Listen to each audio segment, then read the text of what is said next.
PlayStation State of Play, Borderlands 4. They had a 20, 30-minute state of play right here.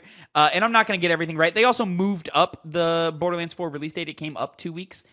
So they're, getting ahead of something. It was starting to get a little crowded over on the original date. So I think they just moved it up because they're ready. They're ready to go. Borderlands 4 had a state of play. They broke down a lot of things and really, dove deep into some of their stuff. It was a solid presentation. It was Borderlands 4. I don't think this is like the most hey, you have to go and watch this thing for it. If you are a Borderlands fan, I think you should really enjoy it because there's a lot of great information in there that you should check out. And I'll go over some of that today. And I'm probably not going to get all of it right because I don't fully understand it all. But I think there's going to be a lot of enjoyable things in it for you to see. My takeaway is, this is Borderlands. I pulled up the video to be like, all right, let's watch it, and I just saw that fucking pedophile's face. Oh yeah, he was all over it. I don't understand why he's Randy Pitchford is who we're talking about. Yeah, dude, he's fucking everywhere, all over the marketing. Why are we just letting this happen? And the big thing is the whole pedophile thing isn't hardline. It was settled out of court. Yeah, but we got born of a barely 18-year-old girl on a hard drive. Why do we let this guy? Why does this guy have a presence at medieval times? Yeah. Ugh. What was he doing there? A lot of kitties. Well, medieval times is great at the same time, but I mean, it's fun. Great. Okay. I love the fucking food. The food's delicious. Good, Connor. What? When's the last time you've been to medieval times? A while ago. They had that nice roast chicken. Connor, it's not. No. Yes. Connor, it's not good food. I'll be the judge of that. You're, whatever. It's a fun experience. It certainly is a fun experience.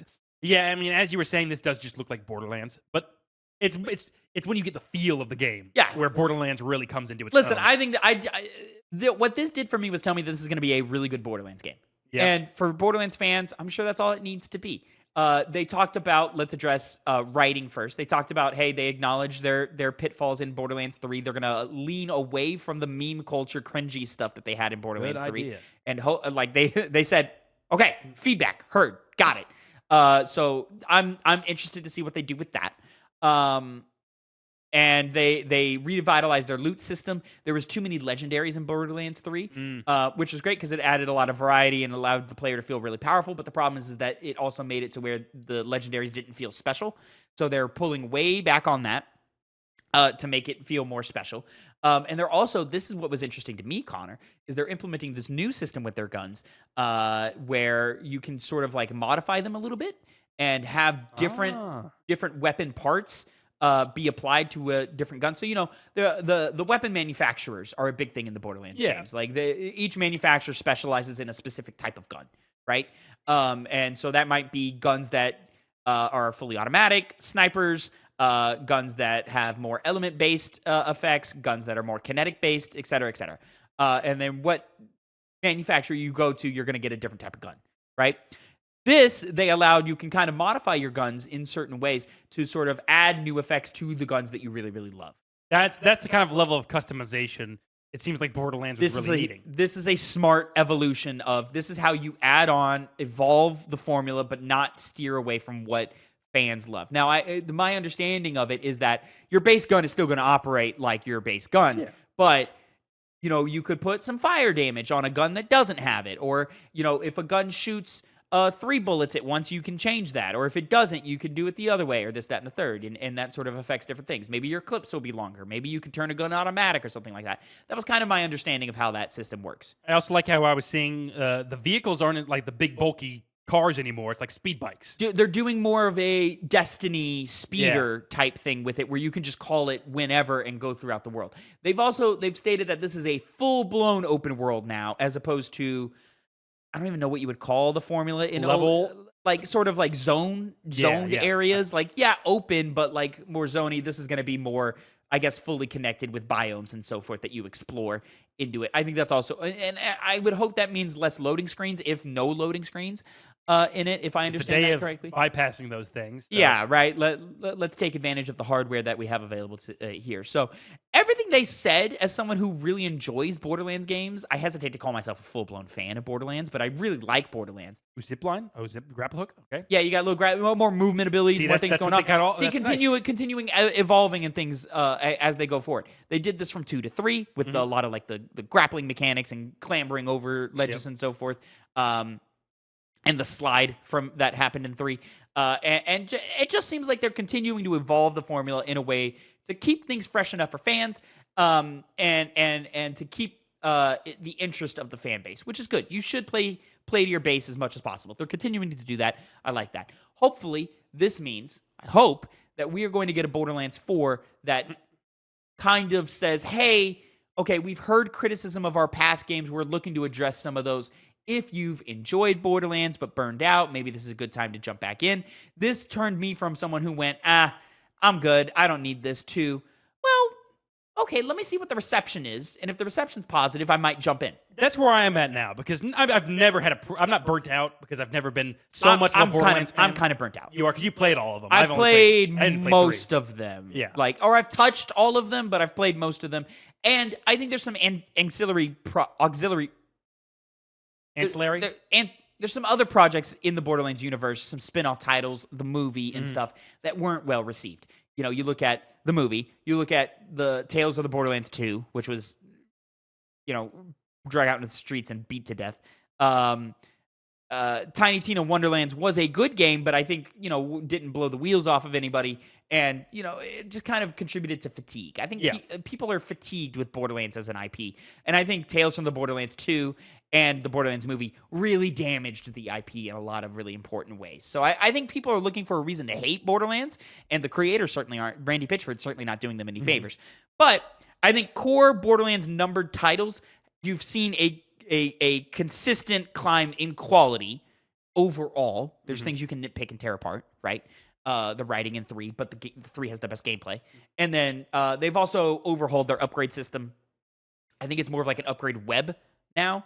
Or you have like a bunch of trees and they interact with each other a little bit better now, which is a continued evolution from what we saw in 3. I'm gonna skip that part. Yeah, I mean, I'm on board, at least until we're saying. I'm on board to see more. In this day and age, as we just talked about, with the prices going even higher, you got to be a bit more careful with what you buy. Yeah. So, and it's going to be on Game Pass. Do we have that confirmed? I don't know. I feel like it wouldn't be. I couldn't tell you, but yeah. Full cross-play, full cross-progression, which is super, super necessary for this type of game. So I'm excited about all of that. Excuse me. This definitely looks like... I clicked gameplay. Game Pass. Huh. Online multiplayer cuts up with the...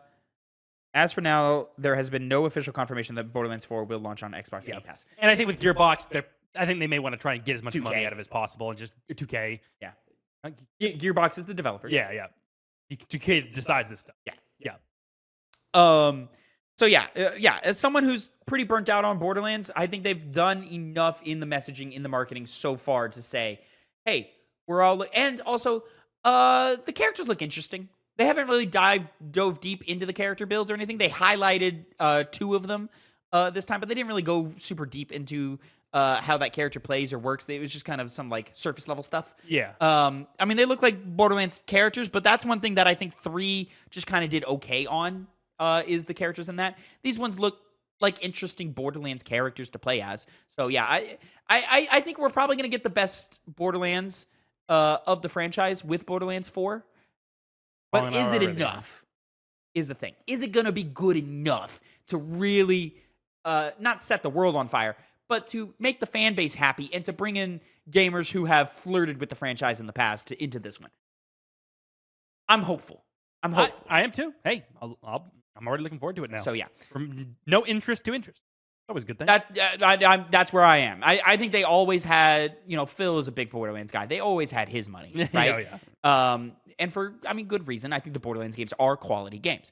But me personally, I'm kind of fed up with them, and I'm kind of done they haven't evolved enough, and I'm hoping that this is just enough.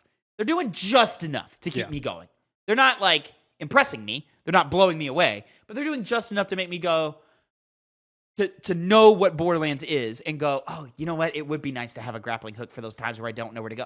Oh, you know what? It would be cool if we got rid of the loading screens and it was a full-blown open world. Oh, you know what? It would be nice if I didn't have to go to a catch-a-ride station to get on a vehicle every time, Yeah. Oh, you know what? it would be nice if I could kind of modify my guns the way I want to.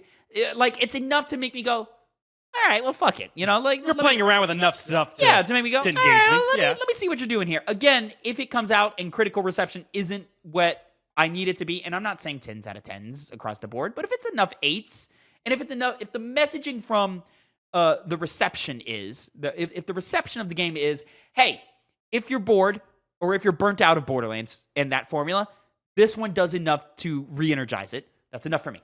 That's all I need. And you'll go back to the days when you thoroughly enjoyed it and you were not burnt out. Yeah. So. I don't need another Borderlands 3 is the thing. If they go, Borderlands 4 is a quality sequel, I'm in.